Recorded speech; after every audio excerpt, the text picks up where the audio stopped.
Every state has a finance policy for higher education, and whether it's written into law or just shaped by tradition, that policy is real, and it plays out every year. It might be driven by politics, enrollment, inertia, outcomes, or some combination of these factors, but one thing is clear. There is no such thing as a neutral default option. Every state, every year makes a choice.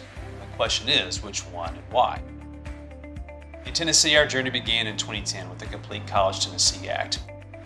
We saw a disconnect between our ambitious state attainment goal, Drive to 55, and the way we were funding colleges and universities, which was still primarily rooted in an enrollment-based finance policy.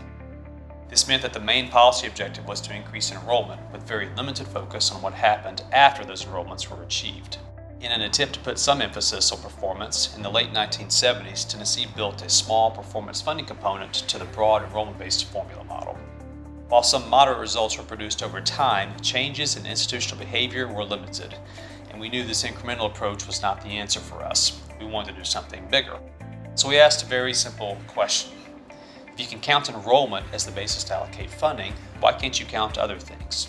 Why not count student outcomes that actually reflect our state's policy goal, like completion? Rather than tinkering around the margins of what existed, we started from scratch. We built a new model entirely based on outcomes. And to distinguish it from the old performance funding system, we gave it a new name, Outcomes-Based Funding, or OBF. Today, enrollment is simply no longer a factor in how Tennessee funds higher education. Instead, 100% of state funding is reallocated annually based on a set of weighted outcomes from this model. These outcomes are tailored to reflect each institution's mission, with added emphasis or premiums for serving strategically important populations such as low-income students.